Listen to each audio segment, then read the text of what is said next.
Good evening, friends. How are you all doing today? I welcome you all to the Facebook live session, Facebook webinar of Motivation Sparkles. और आज कुछ ख़ास बातें करने वाले हम लोग। ये सेशन 1 घंटे का है और इस सेशन में ज़्यादातर हम लोग इंग्लिश में बात नहीं करेंगे बिकॉज़ मुझे रिक्वेस्ट आई थी कि कोई सेशन हिंदी में भी आप स्टार्ट करें। तो ये सेशन आज का फ्रेंड्स हमारा हिंदी में रहने वाला है।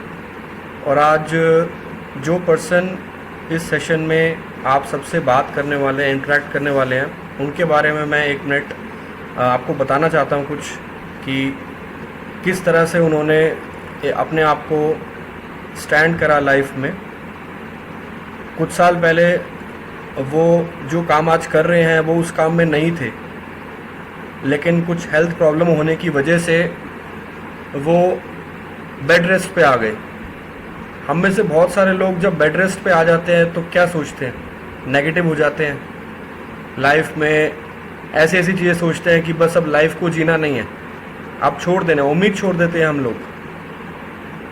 तो उन्होंने उम्मीद नहीं छोड़ी, उन्होंने उस सिचुएशन में भी अपना एक रास्ता बनाया और वो रास्ता था राइटिंग का। और राइटिंग जब उन्होंने शुरू करी तो उनको भी नहीं पता था कि वो इस मुकाम तक इतने कम समय में इतनी ज़्यादा उपलब्धियां हासिल कर पाएंगे। तो मैं जिनकी बात कर रहा हूँ फ्रेंड्स, आज उनके नाम पे बहुत सारे अलग अलग अवार्ड्स उनको मिल चुके हैं, नेशनल लेवल पे और इंटरनेशनल लेवल पे भी। बहुत सारी लैंग्वेजेस में उनकी किताब पब्लिश हुई हैं, करीबन 30 किताबें वो पूरी करने वाले हैं और 700 से ज़्यादा आर्टिकल उनके लीडिंग इंडिया के न्यूज़पेपर्स में अभी तक छप चुके हैं और बहुत कंसिस्टेंट है वो अपने कंट्रीब्यूशन में। और ये सारे कंट्रीब्यूशंस उन्होंने अपनी इस हेल्थ प्रॉब्लम के बाद करे हैं, ये सबसे बड़ी अमेजिंग बात है। और उनकी लाइफ अपने आप में बहुत बड़ी इंस्पिरेशन है, ना सिर्फ यंगस्टर्स के लिए बल्कि उन सब लोगों के लिए जो कहीं ना कहीं लाइफ में एक पॉइंट पे आके सोचते हैं कि बस अब मैं हिम्मत हार गया, अब मैं आगे नहीं बढ़ सकता, अब मेरी ज़िंदगी का समय आ गया है। तो उन्होंने वहाँ से अपने आप को कम बैक करा है लाइफ में। ये जो कम बैक हुआ है लाइफ में, ये बहुत बड़ी इंस्पिरेशन है और एक मिसाल है हम सब लोगों के लिए। तो ज़्यादा समय मैं आप लोगों का नहीं लेता, काफ़ी सारे लोग लाइव आ चुके हैं। अगर कोई टाइप करके हाय हेलो मैसेज भेजेगा तो जस्ट एक कंफर्मेशन हो जाएगा। आई कैन सी 5 या 6 लोग आप में से लाइव हैं इस समय।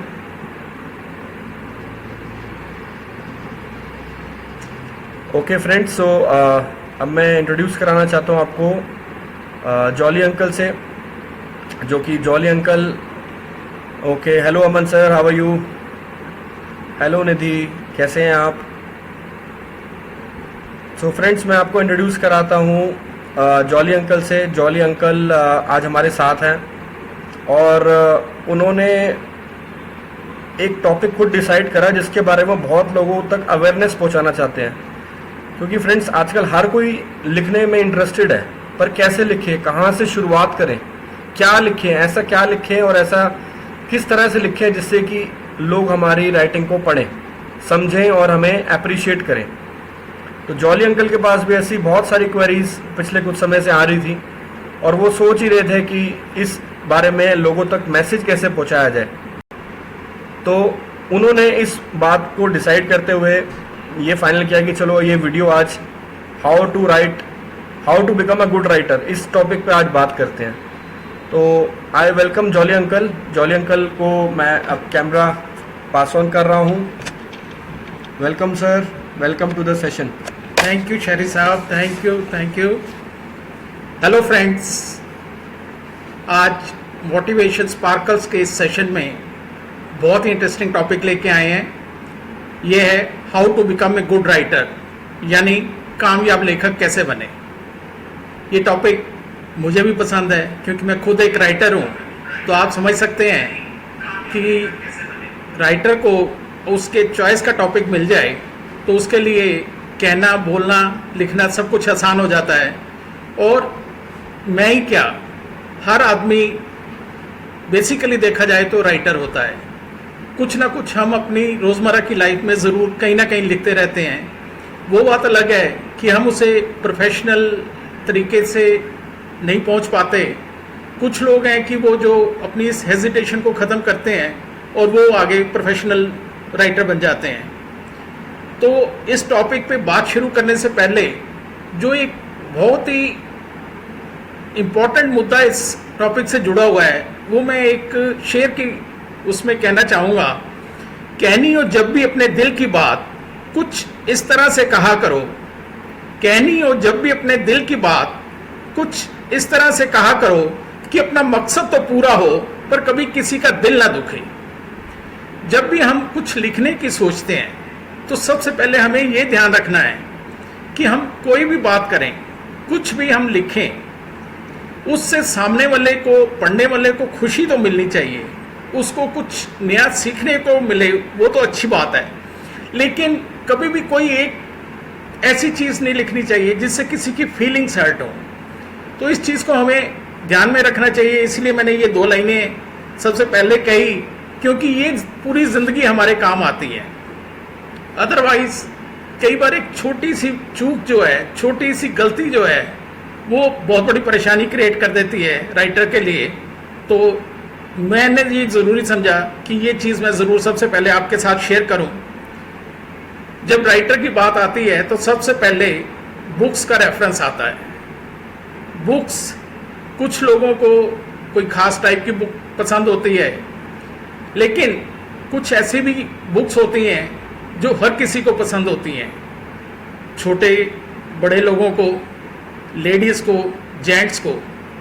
ऐसी कौन सी बुक है, इस बारे में हम इस प्रोग्राम के आखिर में बात करेंगे कि ऐसी कौन सी बुक है जो सबको अच्छी लगती है।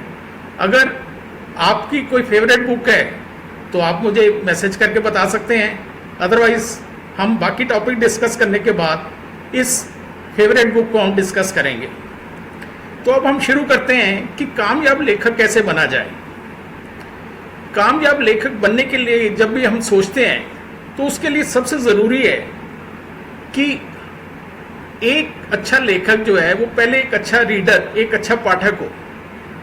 अब आप कहेंगे कि हमने स्कूल कॉलेज की पढ़ाई कर ली, अब इसके बाद और कौन सी पढ़ाई करें जिससे कि हम लेखक बन सकते हैं। एक्चुअली लेखक की जो सोच होती है वो बाकी साधारण आदमी से बहुत अलग होती है। बहुत दूर तक वो सोचना पड़ता है।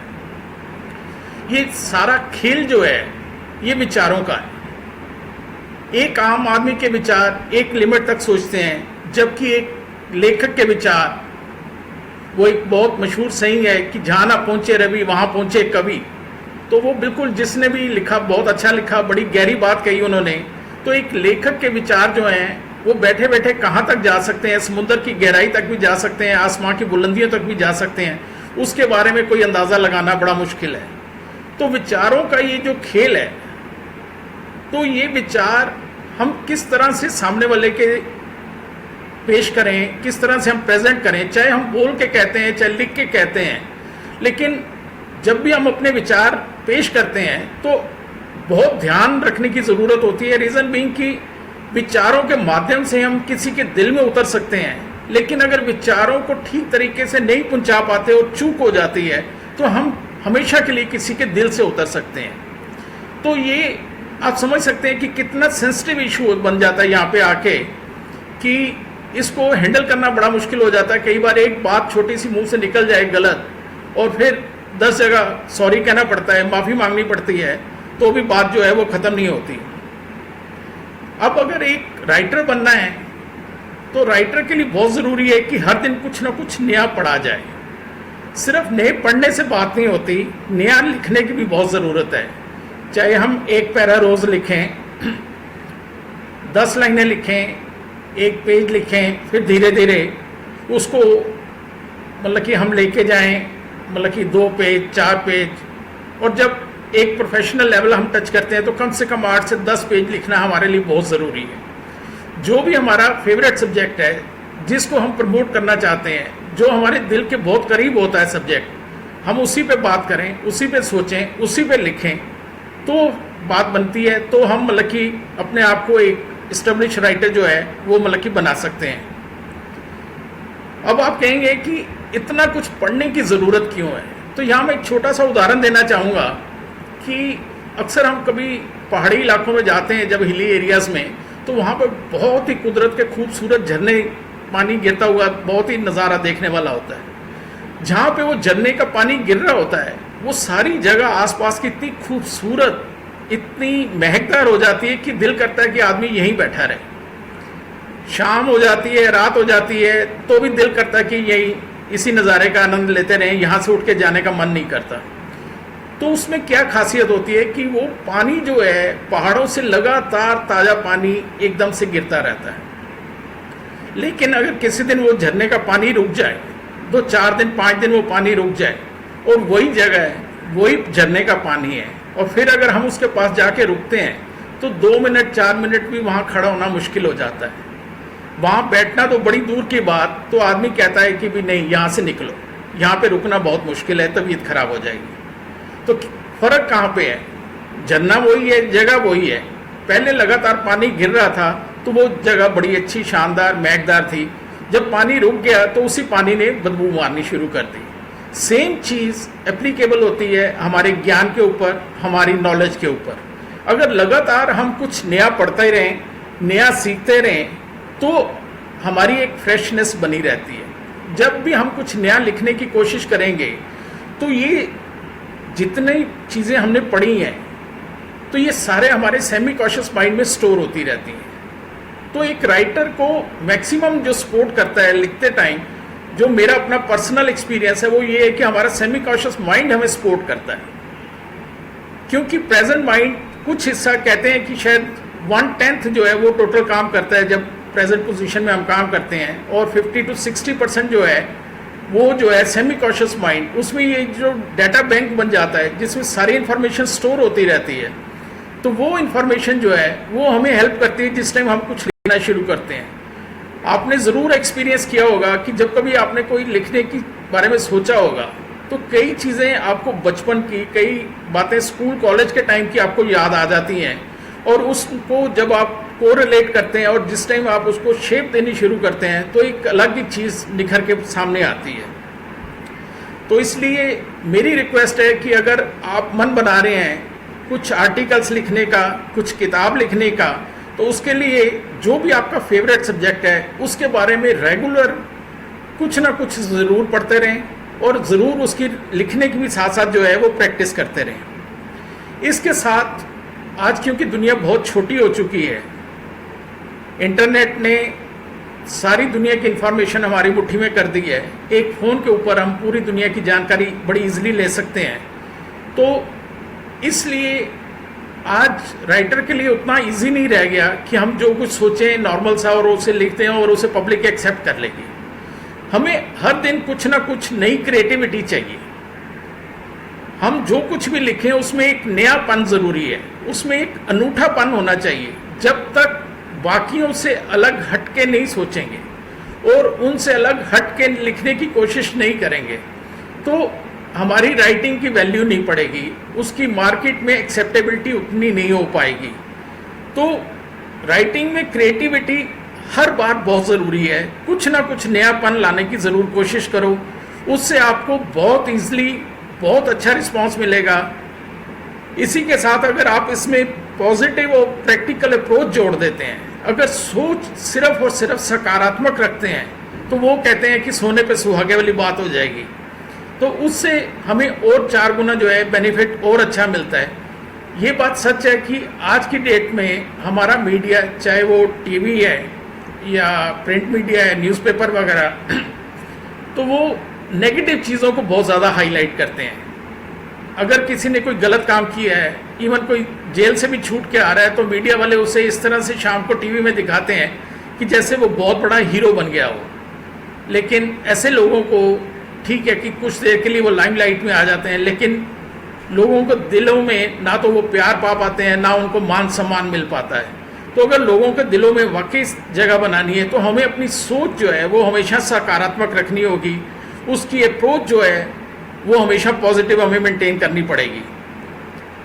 इसी के साथ जो नेक्स्ट टॉपिक, जो पॉइंट इसके साथ जुड़ता है, जो मुझे समझ आता है, जो मैंने एक्सपीरियंस किया है, वो ये है कि हमें अपनी सोच बड़ी रखनी होगी। अपना दायरा जो है सोच का वो बहुत बड़ा रखना होगा। हम लिमिटेड दायरे को लेके, लिमिटेड सोच को लेके हम कोई भी किताब नहीं लिख सकते, कोई भी आर्टिकल नहीं लिख सकते। रीजन बीइंग कि आज अगर आप एक अखबार में भी आर्टिकल लिखते हो तो उसकी पहुंच जो है वो 5-7 लाख 10 लाख घरों तक मतलब की होती है, और अगर 2 से 3 लोग 4 लोग एक अखबार को देखते हैं तो मीन्स की भी 10-20 लाख लोगों तक आपकी अप्रोच एक दिन में हो जाती है।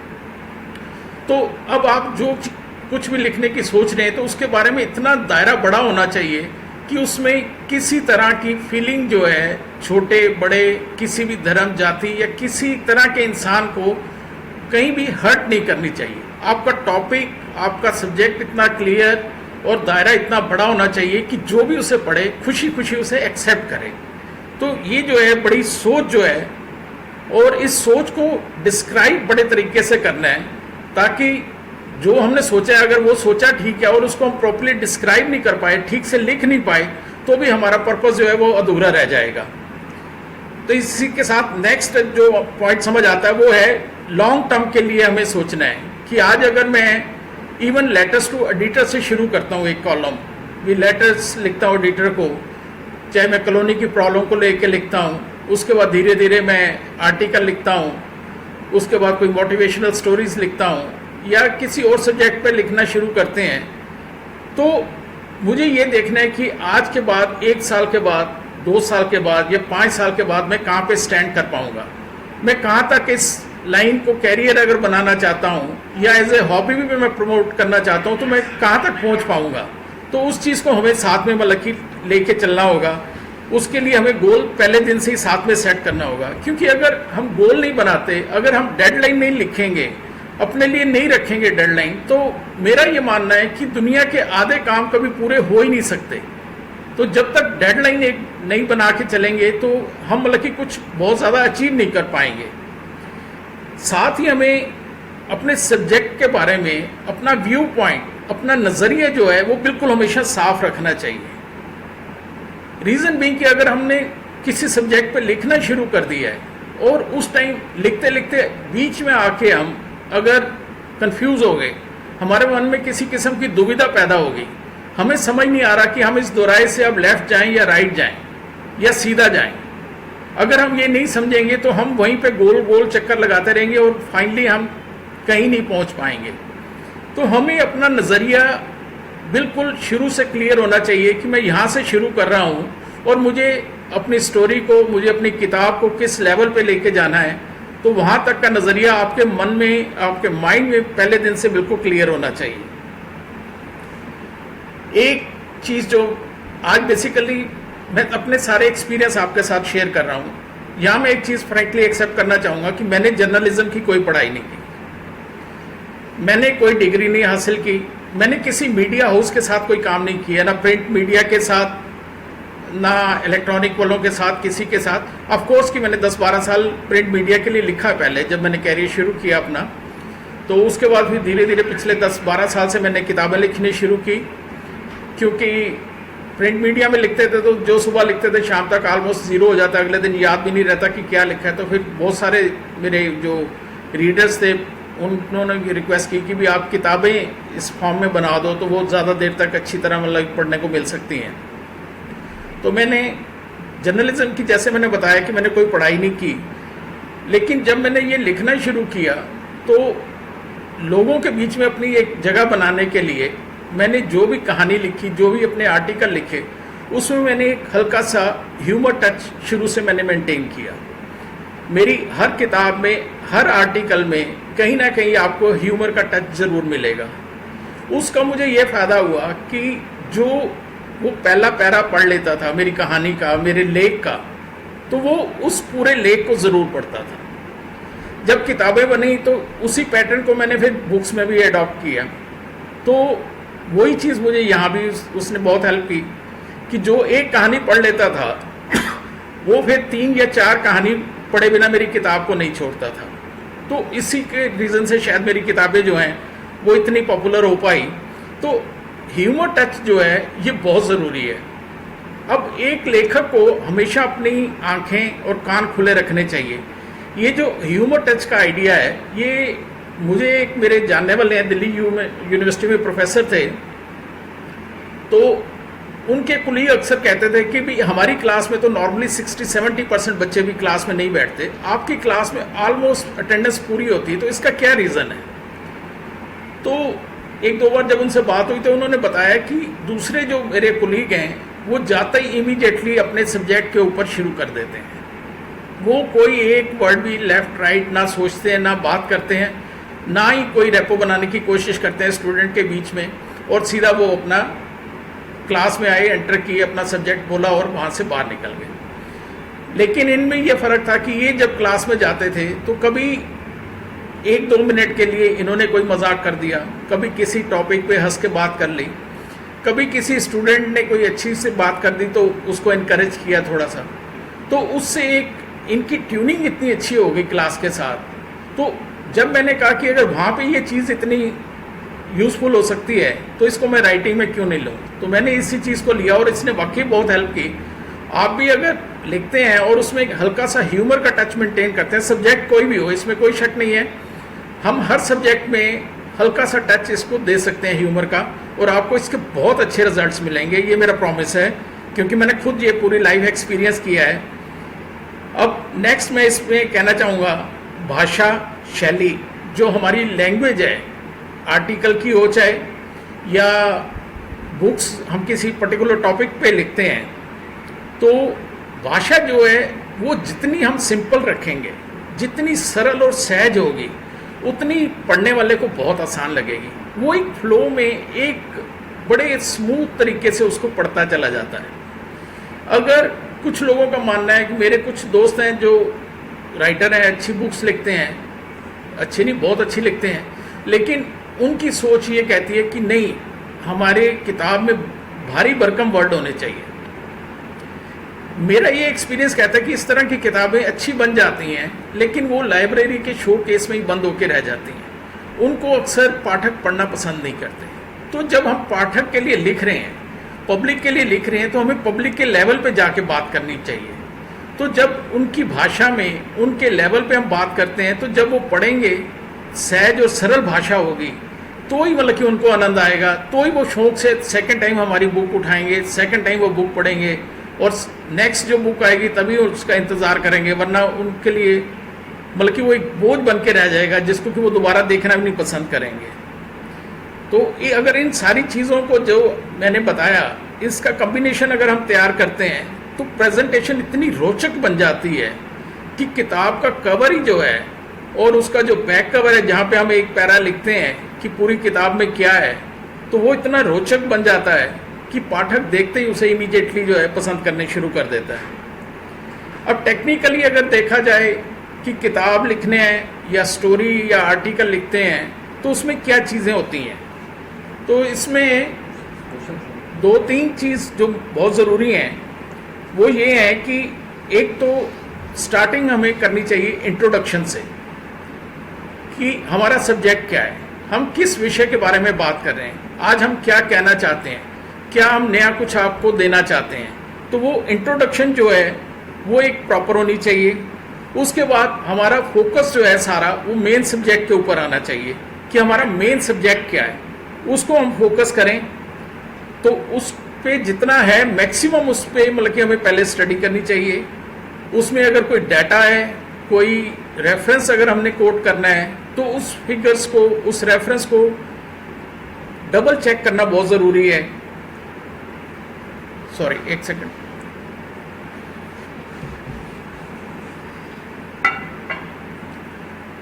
जब मेन सब्जेक्ट हमारा कवर हो जाता है तो उसके बाद सबसे इंपॉर्टेंट पार्ट आता है कंक्लूजन का। कंक्लूजन कहानी का, आर्टिकल का, किताब का इतना इम्प्रेसिव होना चाहिए कि जो किताब पढ़ रहे हैं वो सोचने के लिए मजबूर हो जाएं, उस सब्जेक्ट को बार बार सोचें कि ये सब्जेक्ट मतलब कि क्या है, इसमें हमें क्या नया सीखने को मिला, क्या कुछ हम और इसमें नया ऐड कर सकते हैं। तो ये जो सारी चीज़ें हैं ये तभी पॉसिबल होती हैं जब हम अपने सब्जेक्ट के साथ हर बार नया एक्सपेरिमेंट करते हैं। जो भी विषय होता है हमारा, जो भी हमारी सराउंडिंग्स होती हैं, जिस भी टॉपिक के ऊपर हमने अपनी बात कहनी होती है, तो उसके साथ एक ही चीज़ को, एक ही पैटर्न को हम दोबारा रिपीट नहीं कर सकते। तो हमें हर बार एक नया एक्सपेरिमेंट करना पड़ता है, लेकिन वो एक लिमिटेशंस के अंदर रह के हम कर सकते हैं, उससे ज़्यादा हम आगे नहीं जा सकते। तो अब यहाँ पे जहाँ लिमिटेशंस की बात आती है, तो यहाँ एक चीज़ मैं और हाईलाइट करना चाहूँगा कि जैसे कुछ मैगजीन्स हैं, न्यूज़पेपर्स हैं, या हम बुक भी लिखते हैं, तो हमारे पास एक लिमिट होती है कि हमें 100 पेज की किताब बनानी है या 200 पेज की किताब बनानी है, या आर्टिकल लिखना है तो उसमें 1000 वर्ड होने चाहिए, उससे ज़्यादा नहीं चाहिए, क्योंकि आजकल लोगों के पास पढ़ने का टाइम भी नहीं है और अखबार वालों के पास इतनी स्पेस भी नहीं होती कि बहुत बड़े बड़े आर्टिकल वो छाप सकें। तो इससे निकलने का और अपनी बात को अच्छे ढंग से कहने का मैंने एक बहुत बढ़िया तरीका निकाला कि मैं जहाँ मुझे एक पैरा लिखना होता था, तो उसकी जगह मैं फिर कुछ सेइंग, कुछ मुहावरे, कुछ जो ग्रेट पर्सनैलिटीज़ हैं उनकी कोट्स को मैं यूज़ करता हूँ। तो इससे क्या होता है कि एक लाइन में हम इतनी बात कह देते हैं जो कि कई बार एक पैरा में भी हम नहीं पूरी तरह से कह सकते। तो इस चीज़ को आप ज़रूर अपने पास नोट कर लीजिए कि जब भी आप मतलब कि इस तरह से आपको दिक्कत आए कि आपने बुक लिखनी है या आर्टिकल लिख रहे हैं और वहाँ पे आपको स्पेस की शॉर्टेज है या वर्ड्स की आपके पास कमी है कि आप इससे ज़्यादा वर्ड्स नहीं लिख सकते, तो वहाँ पे अपनी बात में मुहावरे आप यूज़ कर सकते हैं, सेइंग यूज़ कर सकते हैं, कोट्स यूज़ कर सकते हैं। जो भी हमारा सब्जेक्ट है उससे रिलेटेड आपको ये चीज़ें माइंड में रखनी होंगी। जैसे आप ध्यान में रखेंगे और जिस टाइम आप अपने सब्जेक्ट पे लिख रहे हैं उस टाइम ये आपको याद आएंगे और ये आपको बहुत बड़ी हेल्प कर सकती हैं। अब किताब हो या किताब के अंदर हमारे 15 चैप्टर हैं या 20 चैप्टर हैं, उसको कोई आदमी क्यों पढ़ेगा?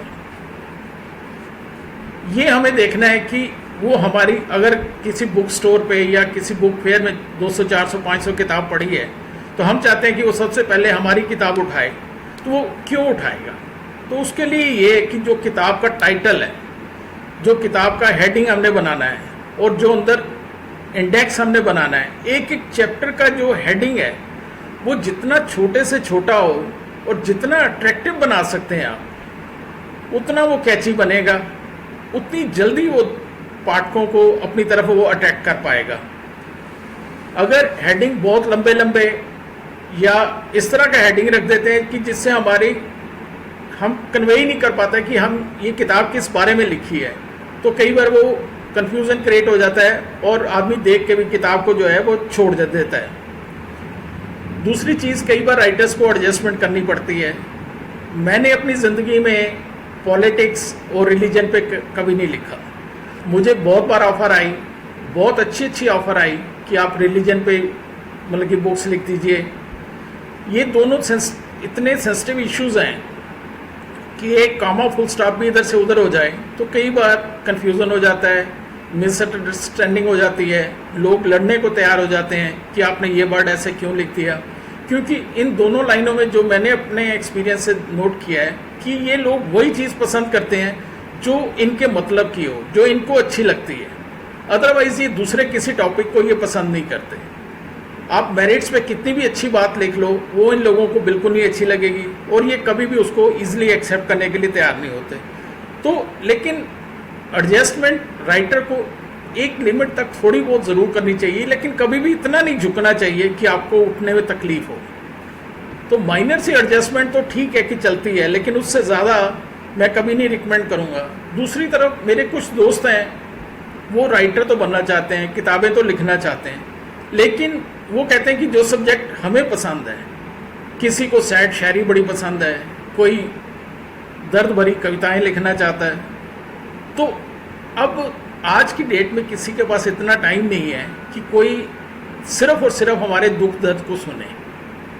मैं ये नहीं कहता कि उसकी वैल्यू नहीं है या उसकी फीलिंग नहीं है या उसमें उसकी भावनाएं नहीं है, सब कुछ ठीक है, लेकिन सिर्फ और सिर्फ मैं अगर आज अपने मतलब की बात लिखूं जो मुझे अच्छी लगती है या जो मेरे दिल को अच्छी लगती है, मैं वो लिखूं और मैं इस चीज़ को मतलब कि सोचूं कि भी सारी दुनिया वाले उसको पढ़ें और उसे मतलब कि अप्रिशिएट करें, तो क्यों करेंगे? किसी का क्या इंटरेस्ट है कि वो मेरी जो ये सीरियस बातें हैं या जो मेरी पर्सनल लाइफ से जुड़ी हुई बातें हैं उसमें उनका क्या इंटरेस्ट होगा। तो हमें उनके हित की बात भी सोचनी पड़ेगी। उनको या तो कुछ नया देंगे तब वो पढ़ेंगे, या उनके इंटरेस्ट की कोई बात होगी तो वो हमारी किताब को पढ़ेंगे। तो सिर्फ अपनी सोच को लेके लिखना जो है उसके लिए मैं कभी रिकमेंड नहीं करूँगा। मेरी ये हमेशा रिक्वेस्ट रहेगी कि जब भी टॉपिक लो तो मेरिट्स पे लो, ताकि हम जो भी बात करें अच्छे से मतलब कि सबको वो समझ आ सके। अब बहुत सारे दोस्त ये कहते हैं कि मैंने 3 बार 4 बार मैंने इस न्यूज़पेपर को अपना आर्टिकल भेजा, उन्होंने रिजेक्ट कर दिया। तो अगर वो रिजेक्ट हुआ है तो ज़रूर उसमें कोई ना कोई कमी होगी।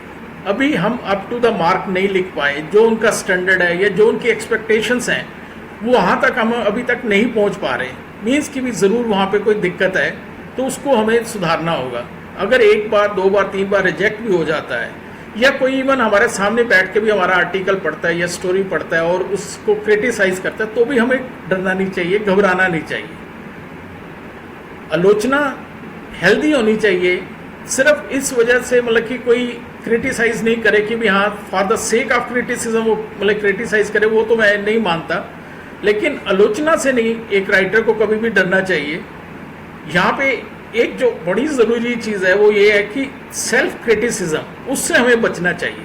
कई बार क्या होता है कि हम खुद एक आर्टिकल बनाते हैं या एक हमने बुक का चैप्टर बनाया, 2 दिन 4 दिन हफ्ता लगा के हमने 10-20 पेज लिख के एक चैप्टर हमने तैयार किया, लेकिन उसके बाद हमें खुद ही लगता है नहीं यार नेक्स्ट डे इसे ठीक करना है, दोबारा चेंज करता हूँ, ये मुझे ठीक नहीं लग रहा। फिर हम दोबारा से शुरू करते हैं, दोबारा फिर हमने 1 हफ्ता लगाया, 10 दिन वेस्ट किए, और फिर उसके बाद फिर हमें तसल्ली नहीं होती। तो ये जो सेल्फ क्रिटिसिज्म है, क्योंकि भगवान ने हर इंसान के अंदर एक ऐसी बेचैनी से डाल के भेजी है कि वो कभी भी सेटिस्फाई होता ही नहीं। हम जितनी बार अपना लिखा हुआ पढ़ते हैं, आज तक मैंने जितनी किताबें लिखी हैं, अब मगर कोई मेरे से पूछे कि उसमें से कौन सी अच्छी किताब है, तो मुझे यही कहना पड़ता है कि नहीं, ये जो मैंने लिख दिया, अब इसके बाद मैं जो कोशिश करूँगा वो हो सकता है इससे अच्छी हो। इसमें ये कमी है, क्योंकि लिखने के बाद ठीक है कि कुछ कमियां रह जाती हैं, और बेहतरी का सुधार का स्कोप जो है वो हमेशा रहता है। हमने कोई चीज़ कितनी भी अच्छी बनाई है, लेकिन उसको हम फिर भी आगे जो है सुधार सकते हैं, आगे बहुत इम्प्रूव कर सकते हैं।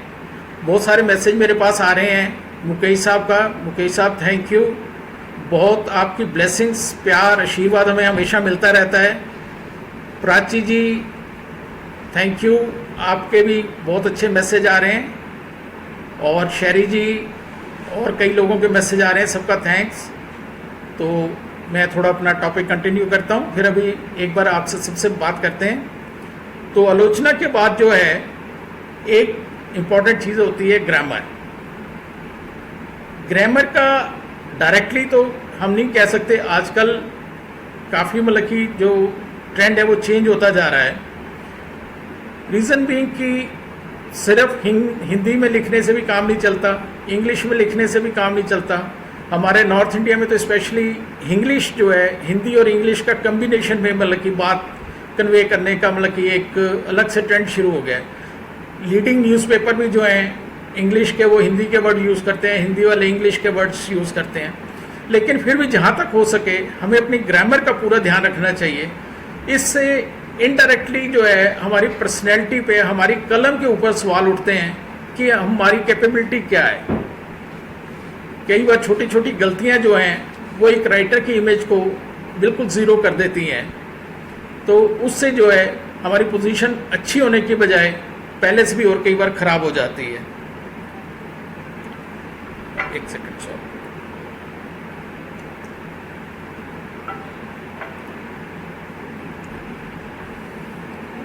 अब इसके बाद मेरे कई दोस्त जिन्होंने अभी लिखना शुरू किया है, कुछ अर्सा हुआ है उन्हें लिखते हुए, तो उनका 2 सवाल ज़रूर मेरे से वो ज़रूर पूछते हैं कि इस लाइन में स्कोप क्या है। तो अगर स्कोप की बात करें तो प्रिंट मीडिया पहले से बहुत ज़्यादा अखबार, दिल्ली से ही तकरीबन मेरे ख्याल 2,500-3 हज़ार अखबार निकलता है। हम अपनी बुक्स बना सकते हैं अच्छे पब्लिशर्स को अप्रोच करके, और आजकल तो अपनी पब्लिश करके उसको भी ऑनलाइन के थ्रू मार्केटिंग की जा सकती है। इसके अलावा टीवी है, फिल्म है, तो बहुत सारे मीडियम हमारे पास हैं, बहुत सारी चॉइसेस हमारे पास हैं। अब ये हमें तय करना है कि हम क्या लिख सकते हैं। टीवी के लिए अच्छा लिख सकते हैं, फिल्म के लिए अच्छा लिख सकते हैं, या बुक्स अच्छी लिख सकते हैं। तो ये जो चीज़ें हैं ये हमें तय करनी है। लेकिन एक चीज़ मैं यहाँ एक और क्लियर करना चाहूँगा कि कुछ लोग पहली किताब से ही या 2, 4, 10 आर्टिकल लिखने के बाद ही एक्सपेक्ट करते हैं कि शायद उन्हें बहुत अच्छी इनकम शुरू हो जाएगी। हमारे यहाँ पे ऐसा ट्रेंड नहीं है। ईज़िली पैसा नहीं मिलता इस लाइन में, उसके लिए आपको बहुत मेहनत करनी पड़ती है। पहले तो आपको अपनी इमेज जो है वो काफ़ी अच्छी बनानी पड़ती है। जिस तरह दूसरे प्रोडक्ट हैं आज की डेट में मार्केट में, जिस पे अच्छे कंपनी का लेबल है, अच्छा ब्रांड है, वो तो इजीली बिक जाता है। लेकिन चाहे दूसरा लोकल प्रोडक्ट है, उससे क्वालिटी में कितना भी बेहतर हो, लेकिन वो उतना अच्छे से नहीं बिक पाता। तो सेम चीज़ आज राइटर्स के कैटेगरी में भी आ चुकी है। तो आपको अपनी ब्रांडिंग, अपना नाम मार्केट में इस्टेब्लिश करना पड़ता है। आज भगवान की दया से प्रभु ने मुझे नाम दिया, जैसे भी गलती से बना था मेरा नाम जॉली अंकल, लेकिन आज जॉली अंकल एक ब्रांड बन चुका है। लोग आके बताते हैं कि आपके नाम से अखबार बिकता है, आपके नाम से आज हमारी बुक्स बिकती हैं। तो मुझे खुशी होती है कि चलो आज प्रभु की कृपा से मुझे ये नाम मिला, और इस नाम को लोग पहचानते हैं और इसको मतलब कि पसंद करते हैं। मनीष साहब, थैंक यू, आपका मैसेज आया। सुप्रीत जी, थैंक यू। मुकेश साहब, I must say sir the session is like a mass communication course, almost covered almost every aspect of writing. Thank you Mukesh साहब। मैंने एक अपने एक्सपीरियंस से कोशिश की है, क्योंकि बहुत सारे दोस्तों के मेरे पास ये सवाल आते रहते हैं। जब कभी हम मिलते हैं तो इस पे अक्सर मतलब कि उनकी वो एक क्यूरियोसिटी होती है, क्वेरीज होती हैं कि कैसे हम राइटर बने, कैसे हम अपनी बुक्स बना सकते हैं, कैसे उसको मार्केट में ला सकते हैं। तो वो मैंने एक कोशिश की है कि उसको हम शेयर कर सकें। प्राची जी, थैंक यू, आपको मेरा नाम अच्छा लगा, थैंक यू। जॉली अंकल, ये प्रभु की कृपा उसने दिया, आज छोटे बड़े सब मुझे जॉली अंकल के नाम से जानते हैं। मेरा नाम वैसे जितेंद्र जॉली है, लेकिन बहुत कम लोग जो हैं वो मुझे इस नाम से जानते हैं। Nidhi ji, excellent sir, learn a lot today. Oh, thank you Nidhi ji. अभी 1-2 मिनट में और लूँगा, उसके बाद अगर आपके मन में भी कोई क्वेश्चंस हैं जो भी हम आपस में शेयर कर सकते हैं, तो वो मुझे खुशी होगी कि मैं आपके साथ मतलब कि वो सारे शेयर कर सकूं। तो जो मैं 1-2 पॉइंट और लेना चाहता हूं इसके साथ, वो ये है, स्कोप की हम बात कर रहे थे, उसमें प्रिंट मीडिया, बुक्स और टीवी फिल्म की हमने बात की। इसी के साथ मैं एक और चीज़ सजेस्ट करना चाहूँगा कि हम अपने जो एरियाज़ हैं वहाँ कोई ना कोई राइटर्स का एक ग्रुप होता है, वो या आजकल सोशल मीडिया पे बहुत सारे ग्रुप मिल जाते हैं, उसमें हम आपस में बात कर सकते हैं, उसमें हम अपने थॉट्स एक्सचेंज करके, तो उसमें हम बहुत अच्छे से इसको और आगे प्रमोट कर सकते हैं। Vinay Bhabbar ji, thank you sir. Can we learn and train ourselves how to be witty, or is it just our natural? Vinay साहब, अगर आप अपने आसपास सिर्फ थोड़ा सा ध्यान रखो, बच्चों की शरारतों पे थोड़ा सा ध्यान रखो, तो आपको हर जगह मजाक देखने को मिलेगा। मजाक कहीं से बनाया नहीं जाता। आर्टिफिशियल जो हंसी होती है वो हंसी नहीं होती, बिल्कुल नेचुरल बात करते करते जो है। अब मतलब कि आपने ये कहा, तो आज सुबह मेरे घर में कोई गेस्ट आ गए, तो वो बता रहे थे कि वो 3-4 दिन पहले किसी के घर पे गए, तो वहाँ पे उन्होंने वो काजू बर्फ़ी रखी। इन द मीन टाइम उनको कोई मिलने के लिए आ गया, तो वो बाहर चले गए। जब वापस आए तो उन्होंने कहा, भैया आप कुछ खा पी नहीं रहे, कुछ खाना पीना लो। तो वो कहता, नहीं मैंने तो पहले 2-3 पीस खा लिए। तो वो जो घर वाले थे वो कहते हैं, नहीं खाए तो आपने 7 हैं, पर हम कौन सा गिनती कर रहे हैं। तो मजाक तो हर जगह मिल जाता है। छोटी छोटी बातों को बच्चों के साथ जरा सी शरारतें करो। अब मेरी ग्रैंड डॉटर है रबानी जौली, वो कल मुझे एक कबीर साहब का दुआ सुना रही थी कि ऐसी वाणी बोलिए कि जम के झगड़ा होए, लेकिन उससे झगड़ा कभी मत करना जो तुमसे तगड़ा होए।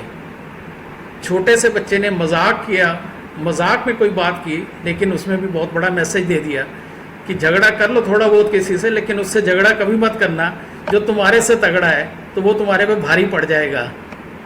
तो ये जो छोटी छोटी चीज़ें हैं, सिर्फ अपने आसपास हम जब मतलब कि इस तरह से बैठते हैं तो मजाक कुछ ही दिनों में आपके पास इतना स्टॉक हो जाएगा कि आप रोज़ मुझे सवेरे एक मजाक सुना सकेंगे।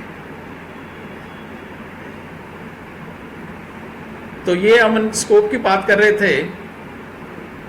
तो स्कोप के बाद जैसे है वो सोशल मीडिया पे हम इसको प्रमोट कर सकते हैं, अपनी बुक्स को, अपनी राइटिंग्स को। तो साथ ही मतलब कि जो है एक रीडर्स के साथ रिलेशनशिप बहुत ज़रूरी है। वो एक जिस टाइम आपकी ट्यूनिंग हो जाती है और इंटरेक्शन होती है तो उससे आपको बहुत कुछ सीखने को मिलता है। मैंने अपनी लाइफ में जो अपने रीडर से बात कर करके सीखा है, क्योंकि मेरे पास जैसे मैंने पहले बताया कि कोई प्रोफेशनल ट्रेनिंग नहीं है, मैंने कोई कोर्स नहीं किया हुआ, कोई डिग्री वगैरह मैंने जर्नलिज्म की नहीं ली, तो मैंने जो मैक्सिमम है वो इन लोगों से जो फीडबैक आता था उसमें कई बार कमियां भी आती थी, कई बार उनके सजेशन आते थे। उस सजेशन में कई बार एक छोटा सा स्पार्क ऐसा मिल जाता है कि जो आपकी आगे की ज़िंदगी को जो है, जो आप आगे लिखने जा रहे हैं, उसको वो बिल्कुल हमेशा के लिए वो बदल देते हैं। तो ये जो चीज़ें हैं इसको हमेशा बड़े बारीकी से, बड़ी गहराई से मतलब कि सोचने की और नोट करने की ज़रूरत होती है। तो रीडर्स के साथ जो है वो रिलेशनशिप आप ज़रूर रखें।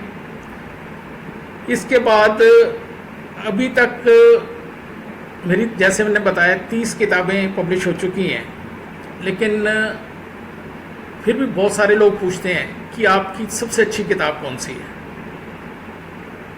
तो मैं अपने लिए नहीं, आपके लिए भी कहना चाहूँगा कि सबसे अच्छी किताब अभी तक लिखी नहीं गई, वो अब आप लिखेंगे। अगर आप ये प्रोग्राम देख रहे हैं और आप में एक पावर है, 1%, 2%, 5% इंटरेस्ट है कि आप किताब लिखना चाहते हैं, आप भी अपने थॉट्स को पब्लिक के सामने लाना चाहते हैं, तो वो सबसे बेहतर किताब आप लिखेंगे। जो अभी तक की सबसे अच्छी किताब है वो अब इसके बाद आएगी और वो आपके थ्रू आएगी, मेरा ये मानना है। इससे पहले मैंने शुरू में एक सवाल किया था कि सबसे अच्छी बुक कौन सी है। तो शहरी साहब, आपकी कौन सी कोई बुक है अच्छी? कोई बुक किसी की खास, जो ऐसी किसी बुक का नाम बताओ जो छोटे बड़े, लेडीज जेंट्स सबको पसंद आती हो। कोई ऐसी बुक आपके माइंड में आ रही हो तो प्लीज़ मेरे साथ वो शेयर करो, मुझे अच्छा लगेगा। नहीं तो फिर मैं 1 मिनट में बताता हूँ कि एक ऐसी बुक जो सबको बहुत अच्छी लगती है। चलो मैं ही आपके साथ शेयर करता हूँ। एक बुक आपने ज़रूर देखी होगी, उसे कहते हैं चेक बुक। चेक बुक जो है सबको अच्छी लगती है, और ख़ास तौर पे जब उसका नाम, आपका नाम उस पर लिखा हो चेक पे और अच्छा सा अमाउंट लिखा हो, तो वो चेक बुक बड़ी प्यारी लगती है। मुझे तो बहुत अच्छी लगती है। आपको कैसी लगती है? आप भी प्लीज़ मेरे साथ शेयर कीजिए अपने कमेंट्स, अपने व्यूज़, तो अच्छा लगेगा। अब किताबों के बारे में, मैंने अपने एक्सपीरियंस के बारे में बहुत कुछ आपके साथ शेयर किया। आपका फीडबैक जैसे आएगा, मैंने पहले भी रिक्वेस्ट की, अगर आएगा तो मुझे बहुत अच्छा लगेगा। मुझे और हेल्प मिलेगी कि मैं आने वाले टाइम में और कोशिश करूं कि और अच्छे तरीके से मैं अपने जो भी नए थॉट्स हैं उनको एक अच्छी बुक में, एक नए सब्जेक्ट के फॉर्म में मैं आपके सामने ला सकूं।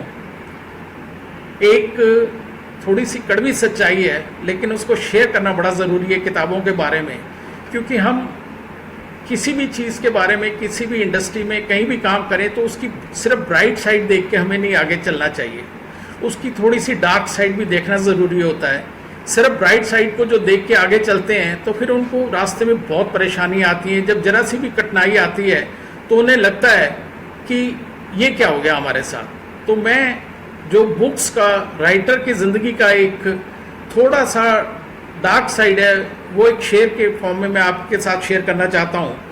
महफिलें बिक जाती हैं, तालियां बिक जाती हैं। महफिलें बिक जाती हैं, तालियां बिक जाती हैं। नदियां तो क्या, नालियां भी बिक जाती हैं। अच्छी किताबों का कदरदान ढूंढने से नहीं मिलता। फिल्म वालों की तो गालियां भी बिक जाती हैं। फिल्म वालों की तो गालियां भी बिक जाती हैं। Thank you very much.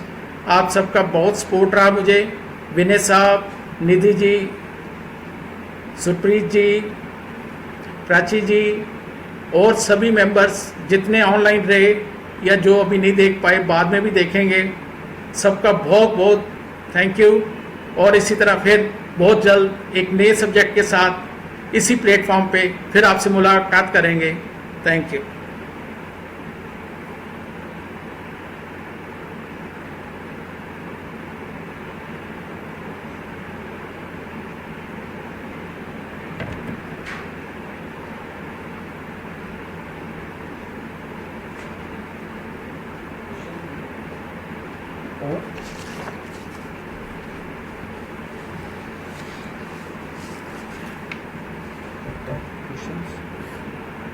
ਤੁਸੀਂ ਲੈ ਲਓ ਮੈਂ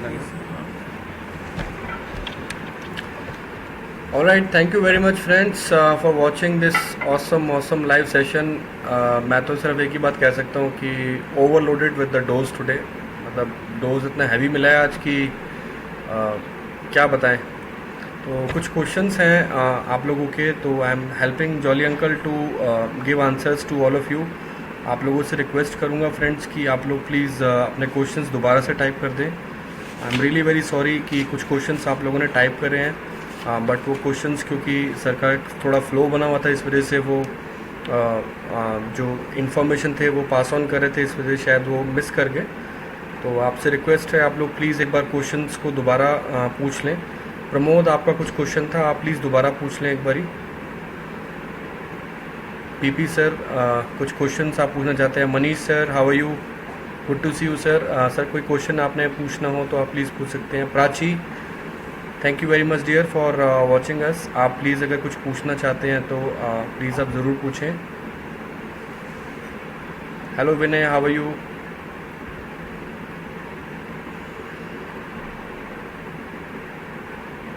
सर प्राची क्वेश्चन पूछ रहे हैं जी, as per your experience how much Hindi books are in demand these days? Prachi जी, इस बारे में जो लास्ट बुक फेयर हुआ था जनवरी में, international book fair Pragati Maidan में, तो उसकी जो फिगर्स मैंने देखी हैं, वहाँ पे average 1 lakh visitor per day, मतलब कि 1 लाख से भी ज़्यादा विजिटर थे। और जो इस बार सेल रही है वो पहले से लास्ट ईयर के कंपैरेटिवली काफ़ी ज़्यादा थी। हालांकि इस साल पैसे की काफ़ी दिक्कत थी, पैसा सर्कुलेशन में नहीं था जनवरी में, लेकिन फिर भी कंपैरेटिवली सेल लास्ट ईयर से भी ज़्यादा रही। और आज भी मैं किताबें लिख रहा हूँ और ऑन डिमांड लिखता हूँ पब्लिशर की, और भगवान की दया से हर साल 1-2 एडिशन ज़रूर नए छपते हैं मेरे। तो मैं तो यही कह सकता हूँ कि लोग बड़े दिल से, बड़े प्यार से मेरी किताबें पढ़ते हैं। तो हिंदी किताबों के रीडर्स की कोई कमी नहीं है। Thank you. सर एक मेरा एक क्वेश्चन है, how to publish book if the content is ready with us, what is the process one can easily follow. क्या प्रोसेस फॉलो कर सकते हैं अगर कंटेंट रेडी है? इसमें देखो, हम 2 रास्ते ट्राई कर सकते हैं। अगर आपकी ये पहले किताब है और आपका मार्केट में, मतलब किसी मीडिया में ज़्यादा नाम नहीं है, तो नॉर्मली पब्लिशर पैसा इन्वेस्ट इजीली नहीं करते। तो इस केस में ये है कि आप शुरू में थोड़ी कॉपीज़, 100-200 या 300 कॉपीज़ बना के मैक्सिमम, तो इसको ऑनलाइन आजकल अमेज़ॉन है, दूसरे बड़े अच्छे जो प्लेयर्स हैं इस फील्ड में, उनके थ्रू मार्केटिंग कर सकते हैं। तो जैसे ही 1 या 2 किताबें आप इस तरह से मार्केट करेंगे ऑनलाइन, उसके बाद फिर आपको पब्लिशर के पास जाने की ज़रूरत नहीं पड़ती। पब्लिशर आपके पास चल के आएंगे और आपकी किताबें मार्केट में लोग पसंद करेंगे। Thank you very much sir. ये क्वेश्चन एक प्राची ने पूछा है, how do I make ensure that my content will not be hacked once I submit it to any publishing house? Prachi ji, एक वर्ड होता है कॉपीराइट। दूसरे कंट्रीज़ में उसके क्या मीनिंग है, क्या मायने हैं, मैं नहीं जानता, क्योंकि मैं इंडिया से बाहर बहुत कम ही जाता हूँ। लेकिन जहाँ तक मैं समझ पाया हूँ, इंडिया में कॉपीराइट के मायने हैं राइट टू कॉपी, और कोई कॉपी कर भी लेता है और उसके बाद हमारे यहाँ जो लॉ है वो इतना डिफेक्टिव और इतना सिस्टम मतलब कि जो प्रॉब्लम वाला है कि आप 10-15 साल में भी किसी के अगेंस्ट कुछ नहीं कर सकते। तो एक सेफ गार्ड यही है कि हम अपना नाम पहले रजिस्टर कराएं और उसके बाद किसी न किसी एक ऐसी संस्था के साथ अपना कंटेंट जो है उसको पहले रजिस्टर करवा लें, तो थोड़ा सा सेफ गार्ड कर सकते हैं। अदरवाइज इसको रोकना बड़ा मुश्किल है। आप देखते होंगे कि बड़ी से बड़ी फीचर फिल्म करोड़ों रुपया लगा के बनती है, लेकिन रिलीज से पहले वो लोगों के कंप्यूटर में चल रही होती है। तो इससे आप अंदाज़ा लगा सकते हैं कि ये कितनी बड़ी प्रॉब्लम है। Shami sir welcome. Sir Shami sir, मैं आपको बता दूं फ्रेंड्स, शमी सुख सर भी हमारे साथ जुड़े हुए हैं, जिनकी अपनी खुद की आई थिंक 30 किताबें हैं और बहुत ही अच्छी राइटिंग करते हैं। बहुत पर्सनैलिटी डेवलपमेंट के ऊपर काफ़ी किताबें लिखी हैं। और मैंने अपनी ज़िंदगी की सबसे पहली किताब जब किसी से रिसीव करी थी वो शमी सर की थी, तो वो भी हमारे साथ है। Shami sir, thank you very much for being with us. मैं भी थैंक्स करना चाहूँगा शमी जी का कि मेरी फ़ोन पे तो ज़रूर 1-2 बार बात हुई है जनाब से, लेकिन मुलाकात नहीं हो सकी। लास्ट वीक भी हमने प्लान किया था, लेकिन किसी रीज़न से रह गया। तो जल्दी शमी जी आपसे मुलाकात करेंगे। बहुत अच्छा लगा कि आपने मेरी ये बातें सुनी, और आपका फीडबैक मिलेगा तो मुझे और ज़्यादा अच्छा लगेगा। Pradeep sir, thank you very much for joining us. Pradeep sir के बारे में बताता हूँ friends. Pradeep sir, major Pradeep sir army से रिटायर्ड हुए हैं, ट्रेनिंग फील्ड में रहे हैं और अपनी किताब भी लिख चुके हैं, और ब्लॉगिंग में बहुत अच्छा कंट्रीब्यूशन है। प्रदीप सर भी हमारे साथ हैं। Pradeep sir, thank you very much for joining us and please ask your question. Thank you Pradeep साहब। ऑलराइट फ्रेंड्स, आई थिंक आप सबके क्वेश्चंस आ चुके हैं and you got your answers also. So thank you very much. I think last message with Jolly Uncle wants to give to all of you before we finish. मैं यही कहना चाहूँगा, कोई भी आदमी राइटर बन सकता है। राइटर के लिए होने के लिए ज़रूरी नहीं कि कोई प्रोफेशनल क्वालिफिकेशन हो तभी हम राइटर बन सकते हैं। जैसा शुरू में मैंने कहा था कि हमारे थॉट्स क्लियर होने चाहिए, सब्जेक्ट के ऊपर कंट्रोल होना चाहिए, पूरा कॉन्फिडेंस होना चाहिए कि हम क्या कहने जा रहे हैं, क्या लिखने जा रहे हैं। सिर्फ ये है कि वो इन्फॉर्मेशन इतनी ऑथेंटिक और इतनी अच्छी होनी चाहिए कि उसको हम पूरे कॉन्फिडेंस से रीडर्स के सामने रख सकें। Thank you. सर, एक लास्ट क्वेश्चन आया। Yes, please. Sir, there are few topics on which I think I have very rebellion thoughts, should I express through blogs और बुक्स?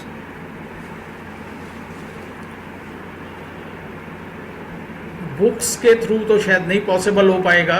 इसको पहले शुरू में ब्लॉग्स में मतलब कि ले सकते हैं हम, तो उसके मीडियम से मतलब कि इसको हम हाईलाइट कर सकते हैं डेफिनेटली।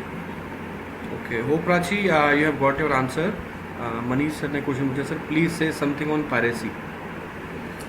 पायरेसी पे मैंने बताया, जैसे अभी कॉपीराइट का मैंने बड़े सिंपल सी डेफिनेशन बताई कि हमारे इंडिया में कॉपीराइट का मतलब है राइट टू कॉपी।